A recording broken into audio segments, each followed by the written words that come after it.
Hello, Bell's Palsy here. Today I want to talk about the depressor 𝙭inferioris. And I'm going to go over why this muscle is so important when you retrain, when I work and retrain Bell's palsy patients. So this muscle is located right here. And its function, when it works well, is to do this. Bring down your lips. By itself, it's not that big of a deal. It doesn't do a huge amount of motion, but when it's important is when with Bell's palsy, if that muscle does not contract and does not work, it's going to prevent you from having normal symmetry and normal movement. So for example, with smiling, if this muscle does not work at all, what it's going to do is this is the type of smile you're going to have.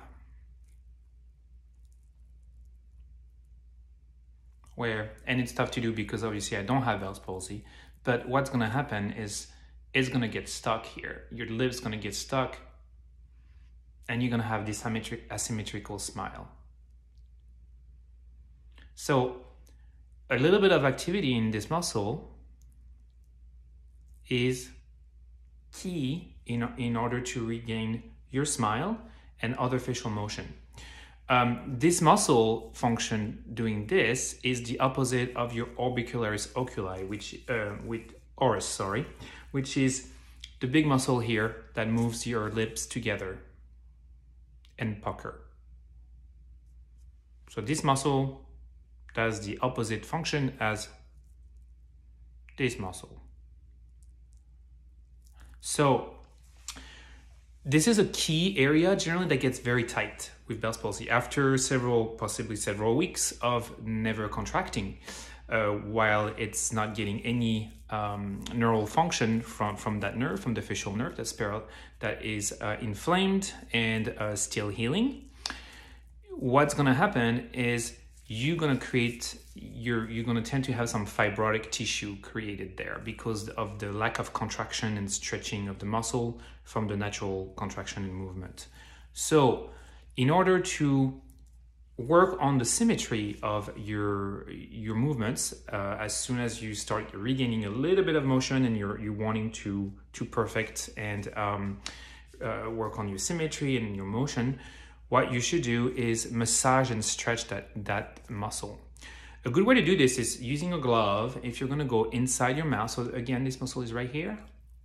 I'm going to go with my index on this side. Sometimes people prefer going with the opposite hand, opposite side, with the thumb inside the mouth and working on stretching this out.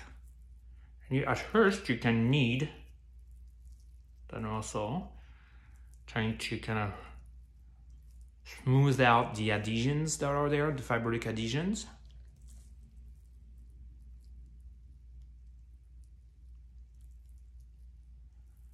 And you can also stretch it.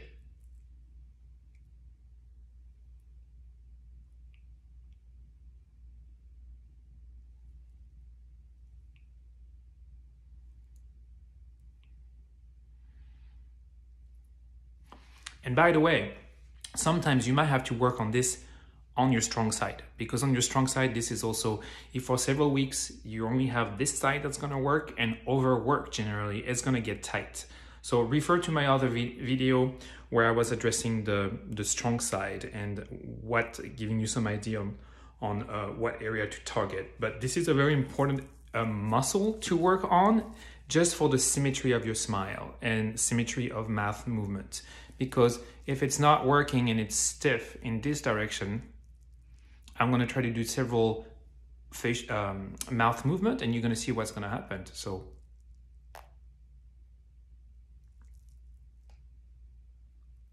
if I pout, it's clearly asymmetrical and not working. Same thing with smiling.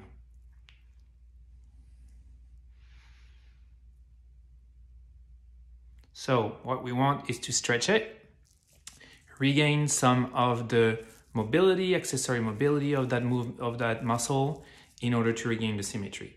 So please give that a try if you're struggling with getting symmetry back in your face. I would suggest you massage and stretch that area. And please leave me some comments. I love to hear how those techniques can help people. I'm having good success with my patient with that. So have a good day, and I will catch you later. Bye.